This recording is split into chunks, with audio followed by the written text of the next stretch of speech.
Hello, everybody. I'm so sorry.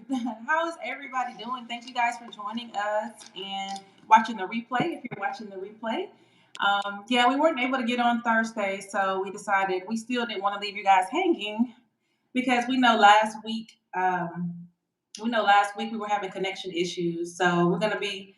That's why we made a part two, and we're gonna be going back over the rental agreements again. Yay! Yay and no yay, because the topic we're going to be talking about is like not that J That's a situation.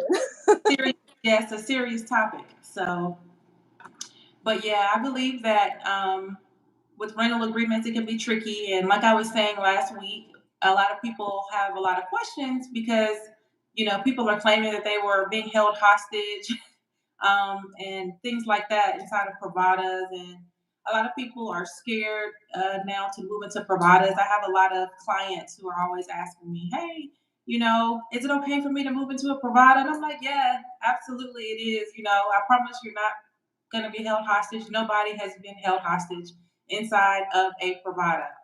That has not happened. So I just want to make sure everybody knows that.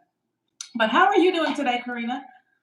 I'm fine, thank you. First of all, again, I would like to introduce myself in case that this is the first time somebody's watching this. I'm Yeah. Karina Gala, and I'm a real estate agent here in. I'm located in Playa del Carmen, but we are involved or getting our noses in the whole peninsula. So this is me, and I'm fine. I'm very happy for being here today with you and enjoying the weather because it's sunny, cloudy, but it's not as hot as it has been like the last, I don't know, 6 months or something like that. It's been real hot. What about you? Yes. So, for everyone who doesn't know, if it's your first time, my name is Kiafa, and I've been here in Mérida for about 5 months now. And I started real estate back in 2019, and I love it here. Right now, we're in kind of a rainy season. I know it's known for being hot here in Mérida, but I love it because I like hot weather, and I love the people, and I just like the environment here. So yeah, and I hope to be going to visit you soon, Karina and Playa. So You have to. that's on my checklist because I've never been to Playa, so I gotta get out there. You're going to love it. And I think personally, my favorite season for visiting the Caribbean is between September and October Okay. because it's not as hot as it's in the summer. And also, I think you've heard about the seaweed season. It gets bad during the summer. And also it's the less touristy season, so the beaches are not crowded. You can easily walk on the Fifth Avenue, and it's not going to be like a river of people where literally sometimes you cannot walk because there's so much people Wow. walking there that it's just impossible, especially like in the highest season, which is December. I mean, for Christmas, New Year, it's Yeah. just crazy. So I just stay in my house, like, no, I cannot go out, it's too much people. Yeah. But yes, I think September, October is the best season for coming, but we have hurricane season now. So the Atlantic has been very active, but nothing bad so far. So it's Yeah. also exciting. So Yeah. yes, you have to go. Maybe next time we will be streaming together from the same Yeah. location. Yeah. That would be nice. That would be so much better where we can like feed off of each other's energy. Plus, I miss you. I haven't seen you in a long time in person, so can't wait. Yes. So, all right, you guys. So, shall we get started on the leasing agreements? Yeah, I would like to do like a recap about what we've seen or studied or discussed in last episode. You know that we were having some technical issues, but hashtag millennials. So yeah, Yeah. it can be complex. My mom used to work in the TV for a long, long time, and Oh. every time I tell her about the issues of, like the situation we were having last week, she's like, "This is the marvelous situations about being live on any show." Uh, So I think we have to embrace it and enjoy it, and I hope our friends stay and understand these situations can happen, especially yeah. because we're not specialists in this topic. But okay, I'm diverting myself into another topic. So I would like to recap about what we were talking about last episode, and it's basically the two kind of contracts that are used in especially in Yucatan. So we already talked about the leasing agreement or contrato de arrendamiento, which is the one that's covered in the civil code of the state. And that's how it should be done, because it states every single detail of the agreement that's been agreed between the parties.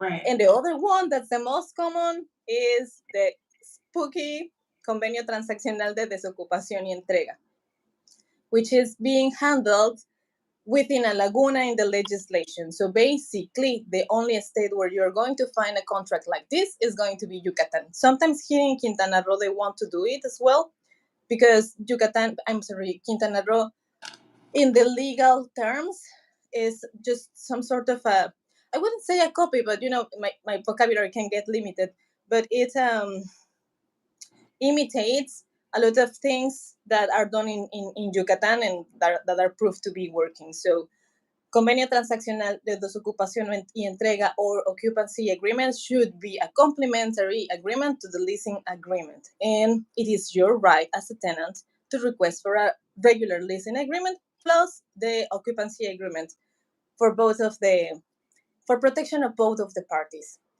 So this is more or less how it is. If you want to know, to go deeper in the topics, let's go to episode 3, and then you can hear everything about those.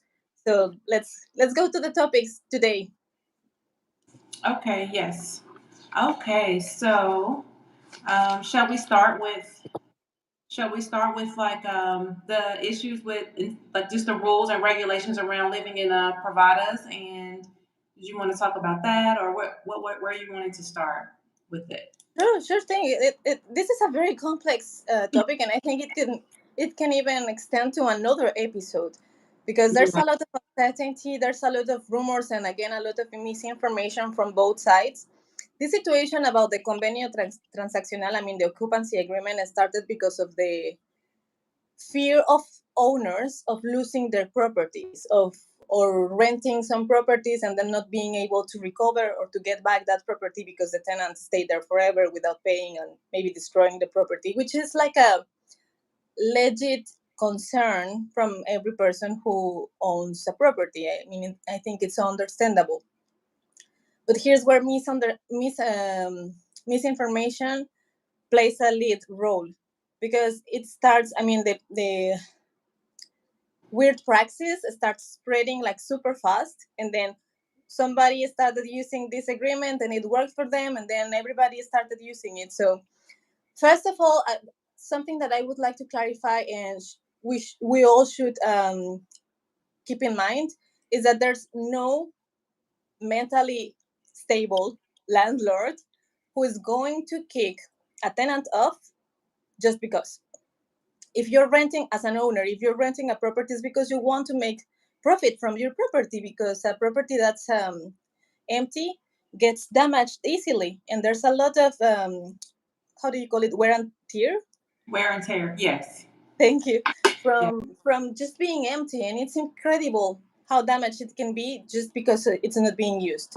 So if you own a property and you are offering it for rental, it's because you want to make money. So every single business comes with a risk, and there's no entrepreneur that would say that I'm wrong about this, because there's no business without risk. So of course there's certain risk in renting your property to someone, but here's where prevention plays a leading role. So having said this, nobody is going to rent a property with intentions of kicking the tenant out. Right. So in the privadas is what we call the gated community. The only difference is that it's constituted through an HOA, a homeowner association. So there's different urban layouts, which is the fraccionamiento, which can be private or not. And that's the only difference. I mean, nobody can tell you not to leave the property, or on the opposite, on the contrary, nobody can tell you not to get in just because you haven't paid the HOA fee. Of course, you're not going to be able to have certain rights like the security guard opening the door for you. You will have to do it yourself. But first of all, if you have the legal possession of the property, nobody can deny you the access. And of course, nobody can, hold on, nobody can keep you hostage in the property because, of course, that's illegal. So I know there were some rumors. No, there was, I mean, no rumors, but there was a situation that was like known of a person who was being held as hostage somehow. I think it was in the Yeah. Yucatan Country Club, right? Yes, yes, she claimed that she was being kidnapped and held hostage inside of her Pravada because they would not allow for her to leave with her things in her car. So I think the situation was she was behind on a lot of her bills for, I think it had piled up to maybe 3 months or something like that. It could have been a little bit longer, but I know that she was behind on everything. And so she was trying to leave and go back to the States. So she was trying to leave and go back, but she had not paid. So she was saying they were not allowing for her to leave with her things because she had packed all of her stuff up. She put it in her vehicle.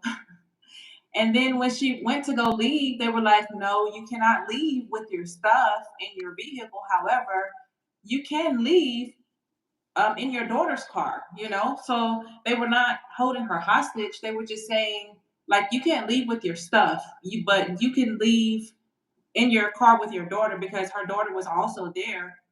And they were like, you're free to go and do that. So that's what the issue was. We didn't know that at first. She didn't tell us that. She just said that she was being kidnapped and held hostage. She didn't give the details. But later, she gave the details and she was saying that she could leave in her car, in her daughter's car with her daughter, but they just wouldn't allow for her to leave with her things. So then, we were just, I think that the question came up, well, is that something that, that a landlord can do inside of a provider? Can they say, yeah, sure, you're free to go, but we're going to keep your things here? That's what the main question is. Is that okay for the landlord to keep your things as collateral and not allow for you to exit the property with all of your things, all of your clothes, all of your furniture, and things like that? I think it will depend specifically in the specific clauses in the contract you've signed. Because when you analyze it from the perspective of the landlord, and if the debt from the tenant is big, they have to find a way for warranting the payment to be covered. I like I've always told you, in Mexico we say es mejor un mal arreglo que un buen pleito, which would be translated that it's better a bad deal than a good fight. Yeah, So I yeah. think that we can all be in that situation that we can no longer pay the rent, but we can always try to negotiate first with the landlord, like, okay, I'm having this situation, I'm not denying to pay you, I just cannot keep on paying anymore. So the best thing for me is to leave the property, so I'm not occupying it for any longer and having the debt growing, so you can start renting it again, and then we can make an agreement for me to pay you later, or I don't know, if it's a big debt, I can pay you with my car, or there's always something that can be negotiated, like in the good terms, before getting in Mhm. a situation. So if in the contract it states that the landlord can keep the possessions of the tenant that are currently in the property when having breaching the Yes. thank Okay. you Yeah. the contract, then it can be legal. If it's in the contract and it's agreed by both of the parties, then it can be done. The difference between a privada and a not privada is that when you don't live in a privada with a security, then there's nobody to let the landlord know that you're going to leave. So that's the difference. So in these situations where when you're living in a privada or a gated community, the landlord will notify the security or the administration of the cluster that you cannot move out. I mean, you cannot bring a truck for taking your stuff because you have a debt. So they will have to comply that. And that's the only difference. But again, it's not legal to keep you against your will in a property, or not letting you in because you have the legal possession. Okay, absolutely. So, for those of you who are watching from, like from the States, for example, Just know that when you come to Mexico, it's different. So when you come here, excuse me, when you come here, don't expect to get behind on all of your bills and then everything just to be normal and then you can just go on your way. Here, it's gonna be like she said, try to negotiate something with your landlord. And these are things we're not used to in the states. We're just not used to that. Tip in the states, it's very. It's more harsh, honestly, because we cannot well, I guess it goes both ways because there's no negotiating with most of the landlords. So if you're behind, after like depending on where you're living and the rules in the contract, but if you get behind more than maybe 3 days, 5 days, you pay a late fee. And then if it's after like maybe 10 days or something like that, then they begin to start the eviction process. So Oh, immediately. So typically they don't negotiate with you. If you do have a landlord that will negotiate with you, then you're very fortunate. But for the most part, you already know the eviction process is going to start, and then that's when you get that eviction notice, or you get the letter basically that says you have to answer it in the court. So then you have to go to court, and do all of that extra stuff. So however, I think the biggest difference is in the States, you do have a time frame because you'll get something saying you have to go to the courthouse on this day to answer. So at least you kind of have an idea, okay, all right, so I know I have to be out by this day before the sheriff comes or whoever comes to throw all of my things out. So you'll know when you have to leave. And it's different. I think it varies from state to state. But you do get to leave and still owe that debt. You do get to still leave with your possessions. You know what I'm saying? And what they do is just apply it to your credit. So here in Mexico, it's not like that. Like in the US, we're used to kind of being able to go in debt. And then if we do go in debt, the worst thing that's going to happen to you is that they're going to just put that on your credit. So if you still owe, I don't know, hypothetically speaking, let's say you still owed $10,000 on your rent, okay, on your contract that you breached. Basically, they're going to put on your credit that you owe this company, this rental company, or you owe this whatever $10,000. And so now it's going to be hard for you to rent anywhere else because they do a credit check. Every time you go to rent a place, they're going to do a credit check, and the credit check they're going to see, hey, you owe this company 10,000. So no, we're not going to allow for you to rent here with us. So in Mexico, it's going to be different. You're kind of going to be owed that debt up front, is what it seems like. So a lot of times in your agreement, like Karina was saying, it's going to say, if you fall behind, on or if you breach this contract, then, we do have the right to hold your possessions here as collateral for, the debt that you owe. So just kind of keep that in mind, that is a possibility here. But you will not be held hostage. You will not be kidnapped. It's just, your things have to be held as collateral. It's just different here. So that could be the case when you do move into a provider. So they will still allow for you to leave. I do know, I have one person here that I know. If she fell behind on her rent, for a few days or something like that, they would still let her come and go. But with this particular provider, for example, um, she had to walk to the gate sometimes to get her food. So, like you said, certain things can possibly be taken away from you. So instead of the gate, like let's say hypothetically, letting her Uber Eats, normally they can go through the gate and go straight to the house and deliver the food. But no, because you're behind, that's a luxury that's going to be taken away sometimes. So instead, she would have to walk to the gate to get her food versus it coming straight to the door. And then when it came to guests, your guests may have to, they'll still let your Uber in to bring your guests to your home. But what they would do is make the guests get out of the car to push the button to let the gate up so that the Uber can drive through the gate to the house. So instead of them pushing the button for you, the gate lifts, you have to do it. Your guest has to get out of the car and do it. So it'll be like certain things like that, if you're behind. And then I had another customer, a client. She moved into an apartment, so just a regular apartment building, no provided. In her leasing agreement, it stated that if she fell behind so many days, the first thing that would happen is they would cut off the electricity after so many days. The second thing was they were going to turn off her water after even more days. And then if it continued to be late after so many days, they would turn off the internet. Like stuff like that. That's what was in her leasing agreement. So, however, her life was not in danger. She was not being held hostage. Nothing like that. But just know it's different here. You're gonna have to pay one way or the other if you do fall behind in most cases, if you can't negotiate with your landlord. I cannot stress enough, if I don't teach you guys anything else in this video, I cannot stress enough the importance of a good relationship with your landlord. I mean, it's crazy. Like it was kind of rocky with me a couple times with my landlord, but I was like, forget it, like get over it, and now let's be good friends.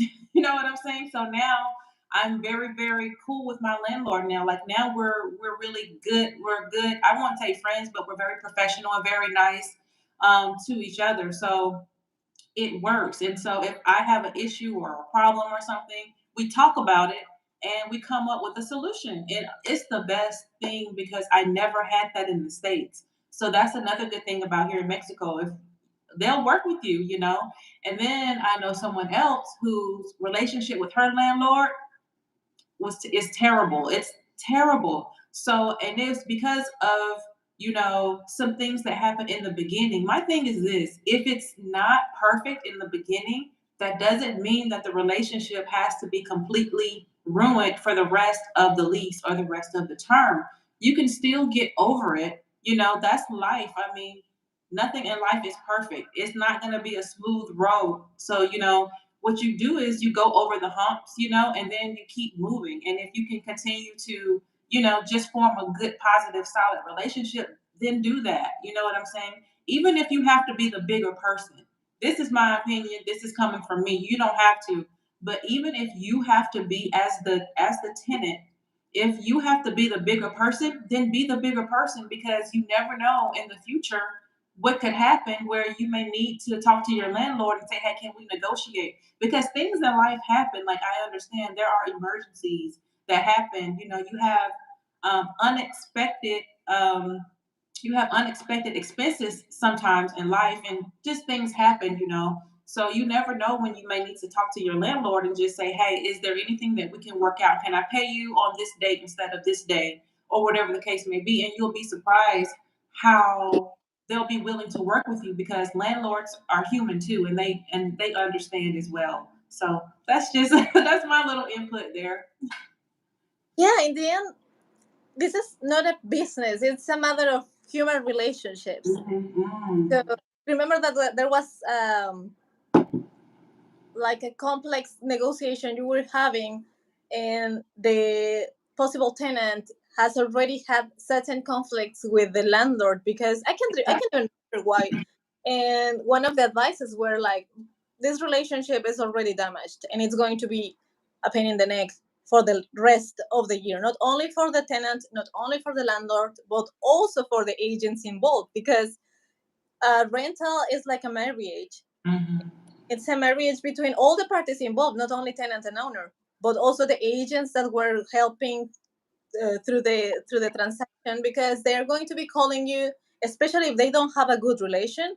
They're going to be calling you for asking you to let the owner know that the bulb is not working or the WC is not flushing, just for small details, just for being annoying. And on the other side as well, like, oh, she's late 30 minutes with a monthly fee. Can you remind her to pay? And it's like, we're still in the time. So yeah, the importance of having a good relationship with the person you are renting the property from is vital. I mean, there's nothing more important than that, because in the end, you're going to be in touch, you like it or not. Another advice that I would say, that it comes, like, it's not professional, but it comes through experiences, that trust your gut. You as a tenant will eventually meet the landlord. So if before signing the contract you have like a feeling, or there's not like a click, or you find that the chemistry is not going to flow, it's important to trust. Yeah, yeah. You can feel it in your gut, because you can feel the energy. It's like, okay, something's off. Or and my clients, a lot of my clients are good with that. They are very good with that. I've had like the past two clients that I had. They were like, something was off about the landlord's energy. So they're not being honest about it. So we're gonna move on to the next house. So make sure you do that. Follow your gut. And another thing that I wanted to add on is, so a lot of Americans will come here and think that, hey, oh, I haven't had any clients like this, but some people will come here and think, oh, I can go there and I don't have to worry about my credit. So I can just break a lease right here. Don't tell the landlord anything, just break my lease and then I can move somewhere else. Or I can just be super late because, I can stay here a little bit longer. Let me tell you something. Here, you may not have a credit score here, but let me tell you two things. One, I had one person that lives here that I know. What they do is they have a like a community WhatsApp group, right? So it's for the tenants are in there, the landlords, so everybody in the Pravada, along with the landlords, are in this WhatsApp group. Anybody that's late a certain amount of days, they blast your name in the WhatsApp group. So everybody knows, all of your neighbors know that you're 2 months behind or whatever. All of your the security knows as you're coming through the gate, so they will embarrass you. So don't think that you can come here to just play with people, because no, you will be known, and everybody around you will know that this person is late. And then also, I think if you had a good relationship, maybe they wouldn't do that to you if you had a good relationship, right? So another thing is, there's another young lady who the community has been talking about, and I won't say her name or anything like that, but she has been blasted on several Facebook groups. I'm talking the local Mexican landlord Facebook groups. They screenshot her Facebook profile that shows her face, her name, everything. They put it in the Facebook groups with all the landlords, and they blasted her in there. Think about how embarrassing that is for social media. That's social media. You know what I'm saying? So just think about it. Like, it went from being in this landlord group of the local landlords here to being over into all of the expat groups as well. Think about how embarrassing that had to be for her, because she had not paid any of her bills or anything for 5 months. And when I tell you, I'm not going to say some of the things that the landlords were saying about her in Spanish in that group, but they were not nice. I'm not going to say it, but a lot of people, and it made a lot of the expats look bad. And I have noticed, ever since that situation happened, where that young lady was 5 months behind and they blasted her. Ever since then, I noticed that the tenants coming in since then are starting to have to show more proof that they're able to pay their rent. So now the landlords are always asking for bank statements or proof of income now to move into a home. So just know that it can kind of make rules a little bit more strict at times, because don't forget that the landlords here have a right to ask you for information on your income, so that they can see that you're able to actually pay it. And don't think that just because your statement shows that you can pay the rent, don't think that they'll be okay with that necessarily, because they may want you to make 2 or 3 times the rent in order for you to live there. So just know that that could happen as well. So I just want to say Oh, that. that's crazy. So this woman is the one to blame, that the requisites are much more now. Right. Yeah, exactly. I'm saying, because before that, like, none of the landlords asked for like statements or anything. And then like after that happened with that girl, now everybody, since then, every single person since then has asked. My last three or four people, they've been asking for statements. So, or proof of income, or several, like more than one ID. Yeah. So I think this is especially with non-Mexican people. This is more for certainty of the owners, because in the end, when you don't have any attachment to the country, exactly, exactly. or what? I are you there? I'm here, but I can't see you. Okay, it got froze, but you can hear me. Yes, I can hear you. Okay, okay. So this is for certainty from the owners, because in the end, people can just live. And I've heard like a lot of horror stories here in Playa del Carmen, where they are renting completely furnished units or expensive units, and the tenant just brings a truck, and then the furniture is out.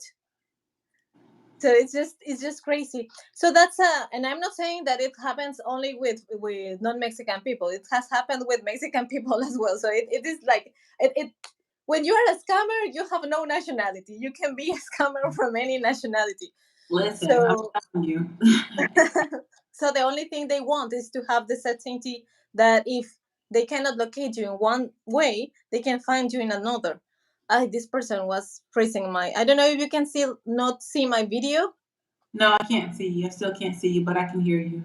Okay, the important thing is what we are saying. Is someone asking for free advisory? I'm going to charge him extra for interrupting this. Yes, yes, please do. So, huh? I said yes, please do.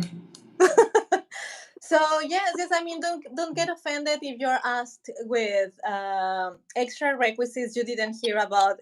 Just step for one moment on the shoes of the owner and just provide the information they want. If by any circumstance they say, I know you don't comply with the requisites I'm looking for in my tenant, then just move on and find another property, and the one who's losing it is them. Right. So and I mean, there's a lot of inventory. Fortunately, we don't have a problem that we don't have places for living. So there's a lot of inventory. And if you, as a tenant, don't feel like it and don't feel like moving in the property because they're putting so many restrictions or anything, just go ahead and find another place.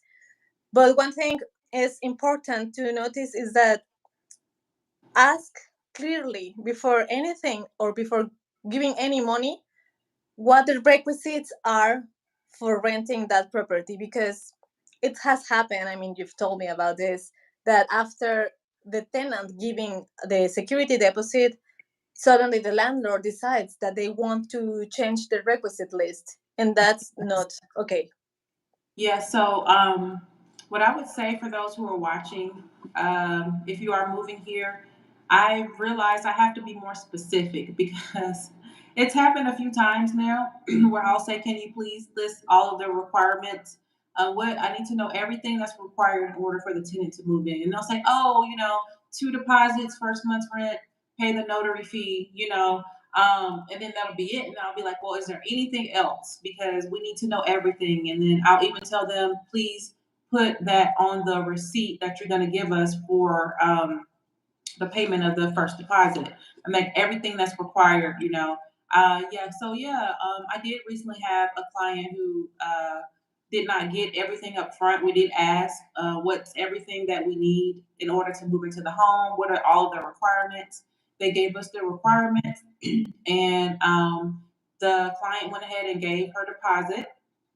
After she gave her deposit, it was probably like a week and a half later, maybe 2 weeks later, they came up with new requirements, and I was just like, why did you guys wait until like weeks later after you got the deposit that you want to now make the requirement something like totally different, like you didn't tell us this. I think they wanted to make it where the client had to make 3 times the rent.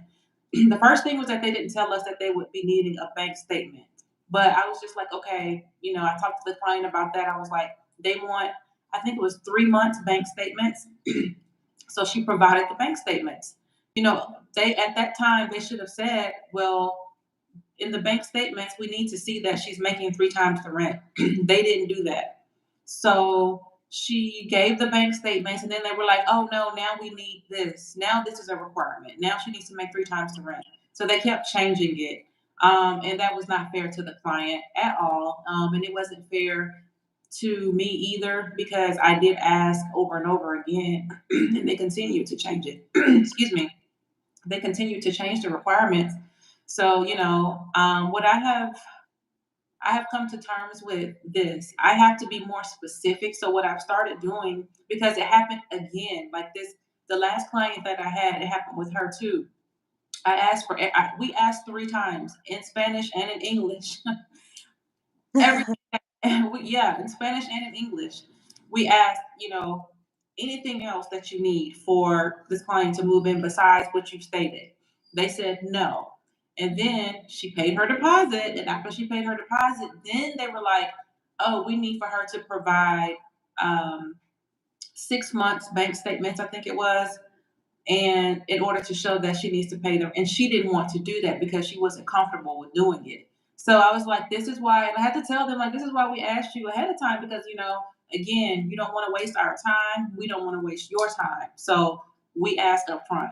So what I have decided to do is, instead of just saying, what are the requirements to move in up front, I need to ask, what are all of the documentation that is needed to move in? Because I think that the landlords are not associating the requirements along with the documentation. So now when I ask for documentation, they're a little bit more specific, and they'll say, okay, well, bank statements will be needed, passport will be needed, whatever the case may be. So if you're watching this and you do decide, just make sure that you're asking not just the requirements, but also what documentation is needed as well. Yeah, exactly. Just keep in mind the regular requisites are going to be at least one ID.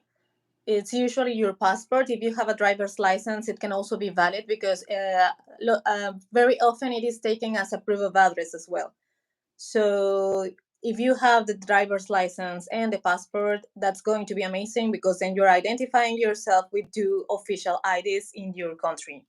Here in Mexico, the driver's license is not taken as an official ID, but it can be taken as a supplementary identification document or something like that. So, but for not official paperwork or whatever, then you can use the driver's license.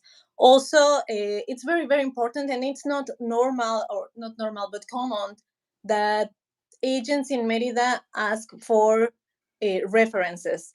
When I do rentals, I like to get a KYC form from the tenants, because we need to know information about the tenant. Not only because they're going to keep the property of someone else, but because we need to know who to contact in case something happened to them. We have to be like also on the other side, that there was like a very known case here in Playa of a person who was living there alone, and then suddenly no one of the neighbors knew anything from them for a week, and then the poor guy had a heart attack, and then there was no one to call or no one to find for claiming the how do you call it, the body. And Yeah. it was a sad situation. So of course I'm being super dramatic, but in the end, this is life, and these things can happen. So you need, as an agent or as a landlord, you need to get as much information as you can from the tenant, and as a tenant, you have to provide as much information as you can, because this is going to create a sense of trust between you and your landlord or future landlord. So it's important to provide information from both sides. Also, what we do very often, which is not very common there in Yucatan, but here in Quintana Roo we do it, and it provides also a feeling of confidence in both parties, is a socio-economic study research. So we hire a third party, a company which is specialized in this, and they are going to be contacting the tenant or the possible tenant, and they're going to ask a lot of questions. They're going to be annoying. I know they're very annoying, and they're intrusive, because they want to know not only that you can afford the rental, which is an important part of the agreement, but that the money you are paying or you are using for paying the rental comes from illicit means, you know, Right. because we've talked about this before, but there's a law here in Mexico that if certain property is used for certain illegal activities, then the property is going to be taken away from the owner. So this information is important. And on the other side, you as a possible tenant have as well the right to know what the situation is with this house, because in the Mm-hmm. end you don't see a title or anything. You don't really know if the person who says that is the owner of the property you want to move in is the real owner, and suddenly you can be living there and you've already paid a lot of money, and one day the real owner comes and kicks you out because you didn't do your due diligence. So the titles here in Mexico are public contracts, and you, as a possible tenant, have the right to ask for a copy. If they don't want to provide it to you, you have the right to be shown with this information. You have the access to that. And you can also go to the public registry of the property for checking the legal status of that property. Because on the other hand, let's say I'm the owner of a house and I'm offering it for rent, but I purchased it through a mortgage, but I'm late with my loan, and there's a legal process against myself. This property is going to be in a foreclosure, and the person who's living in there is going to be kicked out, and they don't have a saying because they were not there. They didn't also have the right for being there because me as a late, how do you call it, as a debtor, Mm-hmm. couldn't use the property for renting. So there's a lot of information you as a tenant have to confirm, and it's your right and obligation because in the end it's going to be your stability, and also your families. So you can ask for this information. The most probable thing is that they are going to tell you that no, we don't do that here, or nobody has ever asked us for this information. But you can have a meeting with the attorney of the notaria who is going to take the process, and they can show you the title where you can prove that the person who is going to sign the leasing agreement is actually the person who owns the property and that has the full capacity, legal, moral, mental, financial, the full capacity for renting that property to you, and that you are not going to be in danger of being evicted due to circumstances, uh, how do you call it, not related to the owner or to the or to a breaching in the contract. So it's Right. an important detail nobody does. Yeah, that's true.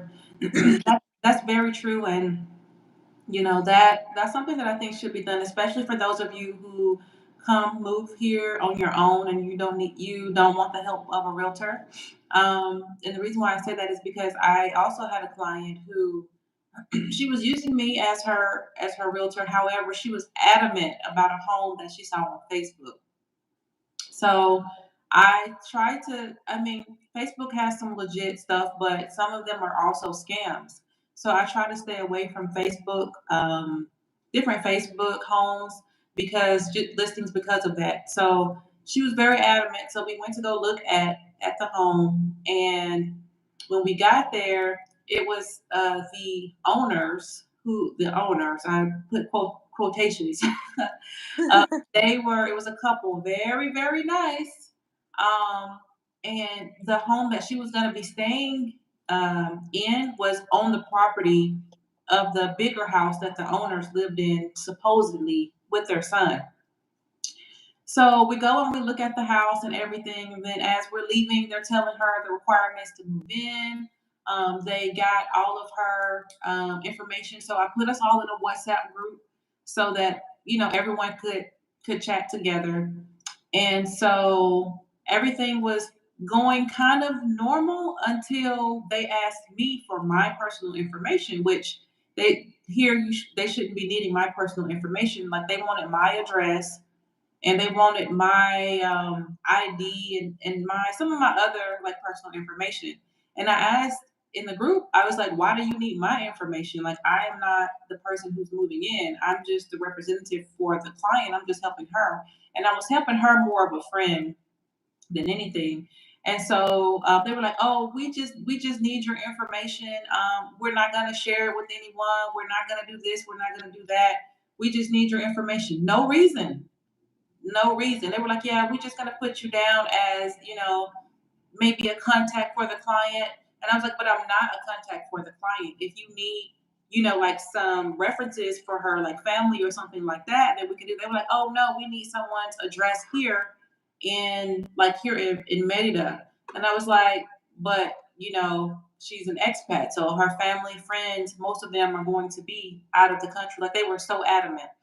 So then after I had to tell them no, they were like, okay, fine, no problem. And then the next like red flag for me was they wanted her to pay for a notary, but they were saying that the homeowner was a notary. So I was like, okay, no problem. But they wanted her to pay like astronomical prices for them as a notary, even though they already had their own contract and everything. They were just going to fill out.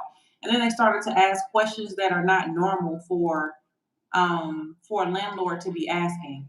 So when I told them like, no, this isn't like these are questions are not normal that she should have to provide, like it was just getting too personal in the group chat. I was like, okay, well, we're waiting for you to send the contract agreement over to us so that we can look it over, make sure everything looks good.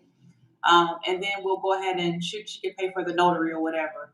And for whatever reason, they were just like, it was just taking days for us to get the contract. And then on like the third day, they were still trying to get more money out of her for some reason. And then when I was like, no, we won't pay anything until we see the contract. We need to see this leasing agreement to make sure it looks good because they wanted her to go ahead and pay for all of this stuff, deposits and stuff. And after that, the next thing you know, they just left the group and they were just like, oh, home no longer available. And they left. But they were just trying to get money her without showing any kind of leasing agreement, without trying to provide her with a receipt if she were to give them a deposit. Like it was a lot of things that it just didn't add up. So you just kind of have to be careful whenever you are dealing with, if you're doing this on your own as well. So I just want to put that out there too. Yeah, that's great. And I think we should, I mean, if we are asked, we should let people know which notary was what this one. I don't know if we can do it like publicly, better we don't. But if Yeah. somebody does, we should tell them because this is certainly not normal.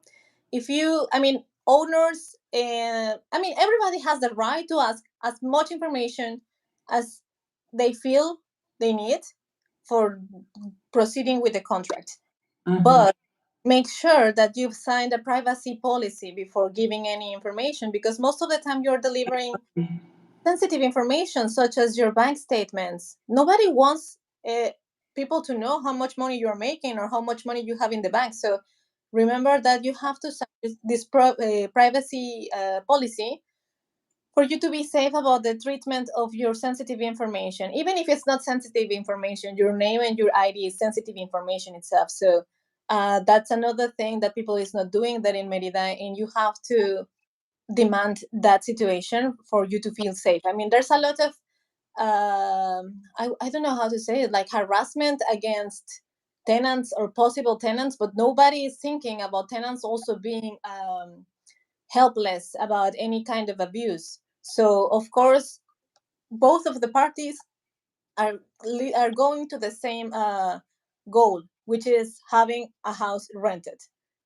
So in the end, you have as a tenant the right to ask as many questions as you need for feeling safe, and Yeah. also the owner can have the right of asking as much information as they need for feeling safe about the person who they're handling their property. It's all about communication. Here's another thing that can be tricky and it's the language barrier. So yeah, it's crazy. I think we can keep on talking about this situation for hours and hours and hours. Yeah, we But could. yeah, We definitely be could. super careful. Yeah, for sure. We definitely could. So, did you want to like touch over evictions a little bit, or not really today? Or do you want to maybe do that another show? We still have to talk about the importance of the cosigner. We can talk as well about the eviction process, how this convenio de entrega works as an already judged situation. I don't know if that's the correct legal term in English. I have to look for it. We also have some some topics to touch about the rental agreements. I don't know if you want to go deeper in this episode, or should we leave them to part 3? Yeah, I mean, we can always do a part 3. Yeah, because we are coming up on 50 minutes. So, yeah, we can always do a part 3 and talk into the eviction process because that's another big question that I do get. You know, people want to know. There are some rumors going around that here in Mexico, they can't kick you out for like 6 months, 7 months. Yeah, so that's one rumor that's going around. And then you have the other rumor that they can come at any time and just kick you out like immediately. So people are really confused. So and I get a lot of those questions as well, like what are actually the laws here or the process of evictions here if that's the worst case scenario because nobody wants to be evicted, but it is still good to know, just still good to know the laws around it. So Yeah. Eviction process is not as fast as in the States. Let's remind that at least in Mexico, living housing is a human right, so they cannot just evict it like that. In the almost 20 years I've been working in real estate, I've seen 2 situations where people has been evicted. Only 2. okay. Uh, one it was clients of mine. The other one was close friend to the owner, but they didn't use me as an agent, so that's their karma.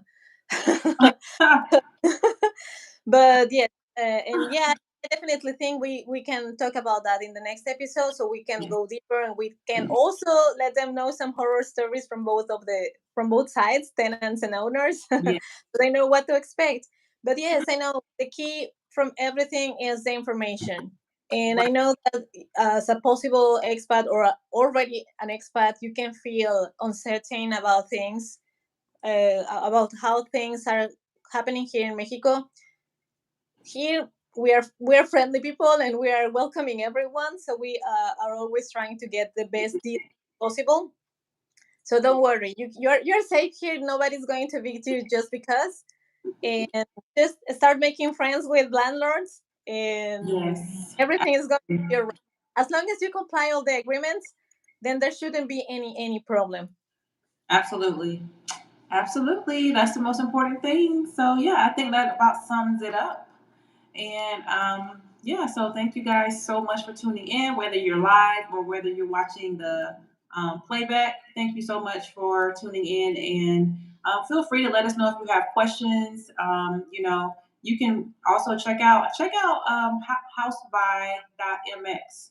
Check that out because it's some cool stuff on there that Karina has, and also you can find me at Quarters by Kiafa if you don't know already on Facebook and also on Instagram. So keep that in mind. If you do have any questions, I pretty much check my DMs every day. And then with Karina, you can find Karina also houseby.mx on pretty much every platform, right, Karina? Yeah, that you're right. And we're also on Spotify in case you don't like to be watching videos. I mean, I'm a big fan of listening, even audiobooks. So because Yeah. I'm driving or while I'm working out, then I get to learn a lot while doing those things and listening to stuff. So we're also on Spotify. So far, we've only uploaded the episode 1, but we will be catching up soon with Yes. that. So make sure that you're following us in every single platform. You can also find Kiafa in YouTube as arroba Kiafa. Yes. So make sure that you're following her as well. And ask your questions. We're here for helping you. We're going to give you an advisory here. I'm not going to be like with the other client that interrupted our transmission, but we're Yeah. here for helping you. And also let us know if you would like to know about any specific detail or something. We're going to be more than happy to talk about that. Thank Yes. you. Absolutely. Okay, well, thank you so much, Karina. Thank you guys, and we will see you guys next week, next Thursday, same time. Well, not the same time as today, but probably around like 8 p.m., 9 p.m. Eastern Standard Time. But we always put out a flyer, so we will see you next Thursday. Next Thursday. The best thing they can do is just to subscribe and hit the bell so they know when we're going to be transmitting live, so they don't miss any episode. Yes, absolutely. Thank you, Gigi, for always being here. Yes, thank you, Gigi. You're always supporting us. Thank you so much. Yeah, we love Gigi. He cannot see the heart I'm making with my hands, but we love Gigi. Thank you, Key. Let's stay in touch. Bye bye, everyone. Thank you. Okay, bye. Cambio y fuera.